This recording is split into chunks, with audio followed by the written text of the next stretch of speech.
अस्सलाम वालेकुम नाजरीन, मैं हूं आपका हकीम वसीम अहमद हुसैनिया दवाखाना से। नाजरीन, ये है शहद, बिल्कुल खालिस और क्या ही बात है, ज़बरदस्त। हजूर नबी करीम सल्लल्लाहु अलैहि वसल्लम ने इरशाद फरमाया कि जो शहद को मुतवातिर इस्तेमाल करेगा वो तमाम रूहानी और जिस्मानी बीमारियों से शफायाब हो जाएगा।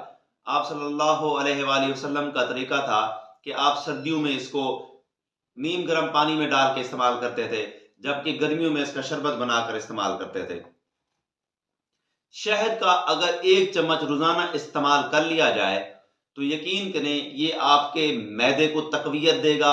मैदे की जितनी भी बीमारियां हैं, जिस तरह अल्सर हो गया, गट प्रॉब्लम जितनी है, अल्हम्दुलिल्लाह उसको शिफायाब करेगा। ये दिल और दिमाग को रोशन करता है, दिल को ताकत देता है, पट्ठों को ताकत देता है शहद। अगर आपको खालिस मिल जाए तो अल्हम्दुलिल्लाह मेरे दवाखाने का एक वतीरा है कि हमेशा यहाँ पे आपको एक नंबर और खालिस छत्ते वाली शहद मिलेगी इंशाअल्लाह। तो ये गले की खराश और खांसी के लिए, गले और बलगम के लिए, गले की सोजिश के लिए बेहतरीन है। ये अपनी खुराक में लाजमी जुज बना लें। लेकिन ये है कि सर्दी के मौसम के लिए कीमती तोहफा है।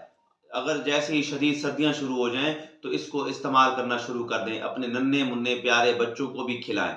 ये आपको मेरे पंसार स्टोर से भी मिल जाएगी। अगर जहां से भी आपको मिलती है खालिस मिले तो आप उसको इस्तेमाल करें। तो ये देखें, मैं भी इंशाल्लाह इसका, ये तो अभी आपके सामने चम्मच खा रहा हूं, लेकिन मैं इससे ज्यादा खा जाता हूं अल्हम्दुलिल्लाह। तो जुड़े रहिए हुसैनिया दवाखाना एंड पंसार स्टोर से।